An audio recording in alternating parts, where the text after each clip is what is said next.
नमस्कार शेतकरी मित्रांनो, स्वागत आहे तुमचं कृषी ऑनलाईन यूट्यूब चॅनलमध्ये। तर शेतकऱ्यांच्या खात्यामध्ये जे आपला पीक विम्याची रक्कम जमा होणार असल्याची माहिती या ठिकाणी कृषी विभागाने दिलेली आहे आणि शेतकऱ्यांना जे आता वाढीव रक्कम मिळणार आहे, तर याबद्दलची माहिती आपण या व्हिडिओमध्ये जाणून घेणार आहोत।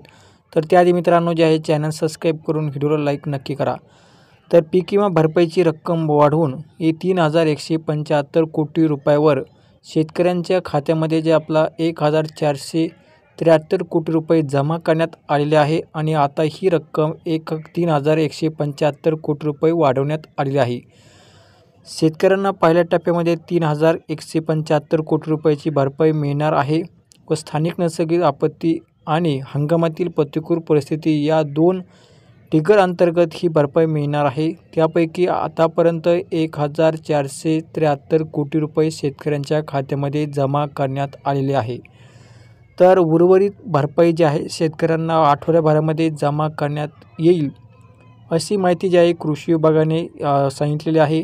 राज्य सरकारने आपल्या हिस्स्याचा पहिला हप्ता विमा कंपनींना दिल्यानंतर शेतकऱ्यांना स्थानिक नैसर्गिक आपत्ती आणि हंगामातील प्रतिकूल परिस्थिती या दोन ट्रिगर अंतर्गत जे आहे भरपाई विमा कंपन्यांना द्यावी असा नियम आहे व राज्य सरकारने दुसरा हप्ता दिल्यानंतर काढणी पश्चात नुकसान आणि पीक कापणी प्रयोगावर आधारित विमा भरपाई मिळते। राज्य सरकारने आपल्या हिस्स्याचा पहिला हप्ता विमा कंपन्यांना दिलेला आहे, त्यामुळे शेतकऱ्यांना स्थानिक नैसर्गिक आपत्तीची जी रक्कम आहे ती शेतकऱ्यांना येत्या आठवड्याभरामध्ये जमा होणार असल्याची माहिती या ठिकाणी कृषी विभागाने देण्यात आलेली आहे। तर शेतकऱ्यांसाठी ही एक अत्यंत आनंदाची बातमी आणि हे जे पैसे आहे हे 22 जिल्ह्यामधील शेतकऱ्यांना जे आहे मिळणार आहे। तर धन्यवाद।